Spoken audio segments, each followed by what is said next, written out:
Bien-aimé, je te salue dans le nom puissant de notre Seigneur et Sauveur Jésus-Christ.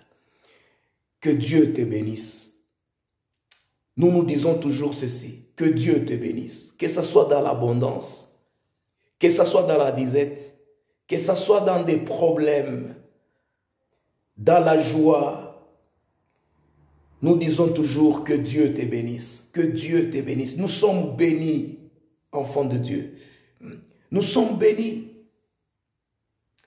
à cause du nom de Jésus-Christ. C'est pourquoi je t'encourage, mon frère, je t'encourage, ma soeur, va à l'église.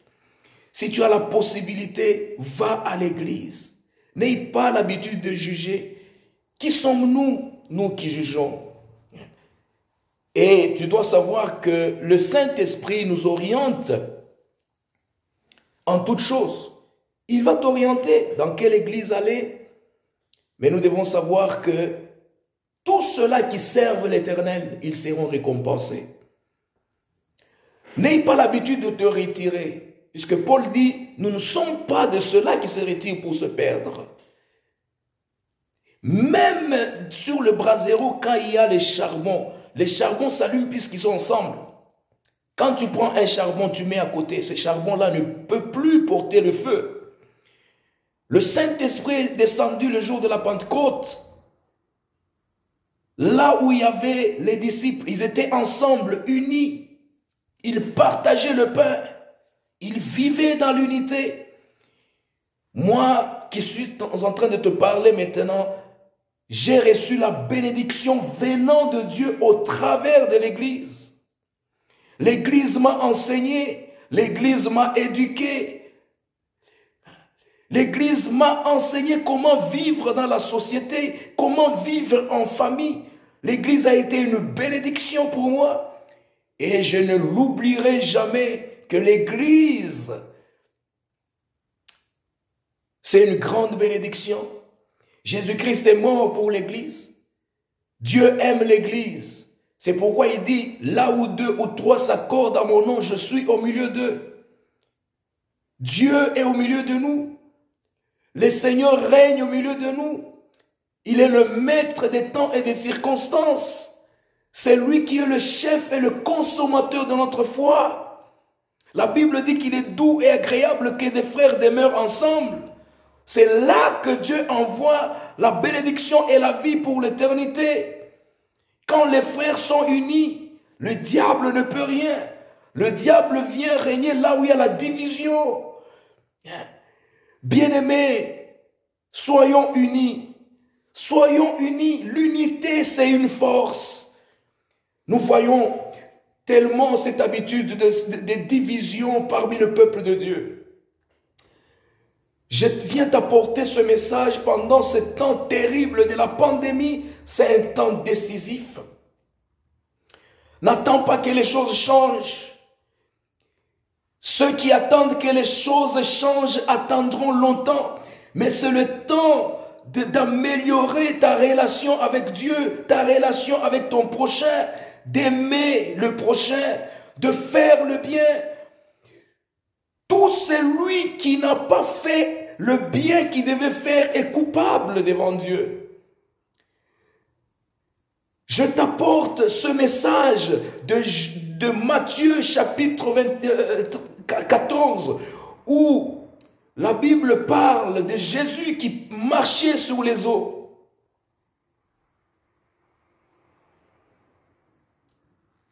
À la 4e veillée de la nuit, le Seigneur a marché sur les eaux venant vers les disciples. La 4e veille de la nuit commence, selon les Hébreux, selon les Romains, commence du 3 du matin, du 3 heures du matin jusqu'à 6 heures. Bien-aimés, du 3 heures du matin jusqu'à 6 heures, c'est la 4e veillée de la nuit où Jésus était en train de marcher sur les eaux. La première veillée de la nuit, c'était de 19 heures jusqu'à 22 heures. La deuxième veillée de la nuit de 22 heures jusqu'à minuit. La troisième veillée de la nuit, c'est de minuit, d'1 heure du matin jusqu'à 3 heures du matin. Et la quatrième veillée de la nuit, là où le monde se trouve aujourd'hui, où la pandémie est en train de détruire. Où est-ce que tu vas aller te réfugier aujourd'hui? Dans quel pays tu vas aller te réfugier aujourd'hui? Le vrai refuge, c'est Jésus-Christ. Lui qui marchait sous les eaux. Il était devenu comme un fantôme. On l'a considéré comme un fantôme. Pourquoi? Pourquoi? Parce que c'était un temps de ténèbres. Le vent était contraire. La situation était désastreuse. Les disciples commençaient à hurler. Jésus n'était pas avec eux. Des fois, le Seigneur nous forme en nous laissant devant des situations afin que nous puissions expérimenter ce que nous avons appris de lui. Beaucoup attendent que les choses s'améliorent. Les choses ne s'amélioreront point, Seigneur bien-aimé. Je t'apporte cette bonne nouvelle pour que tu te prépares à rencontrer le Seigneur. Le monde est à la fin. Nous sommes à la fin. Nous devons nous préparer. Nous devons être forts. Dieu ne travaille pas avec les gens passifs. Dieu travaille avec ceux-là qui sont décidés à affronter des situations. Quand le Seigneur marchait sous les eaux, c'est pour tester la foi des disciples. Ils ont eu peur. L'unique qui a été courageux, c'était Pierre, qui a dit, Seigneur, si c'est toi, ordonne que je marche sur les eaux, venant vers toi. Et le Seigneur a dit à Pierre, viens, tu es un homme courageux. Le Seigneur t'appelle, toi qui es un homme courageux, toi qui es une femme courageuse. Viens. Et si tu es vraiment fort, tu vas marcher sur les eaux. Tu vas pas attendre, mais tu vas marcher vers le Seigneur, car le Seigneur t'attend. Le Seigneur a un projet pour toi. Le Seigneur a un plan pour toi. Ne raconte pas à Dieu la grandeur de ton problème, de la situation mondiale, mais raconte à ce monde la grandeur de ton Dieu. Raconte à ces grands du monde la grandeur de ton Dieu. Dis que mon Dieu est fort, mon Dieu est grand. Pierre marchait sous les eaux. C'est seulement au moment où il a commencé à penser, à s'imaginer qu'il était homme. Il a commencé à enfoncer dans les eaux. Mais il était fort, il a crié au Seigneur. Le seul secours, c'est Jésus-Christ. La parole importante pour mon message, c'est ce que Jésus-Christ a dit. Courage, n'ayez pas peur, c'est moi. Ne considérez pas que c'est un fantôme, mais c'est moi. Le Seigneur est là. Le Seigneur t'apporte ce message. Courage. Dieu travaille avec les courageux.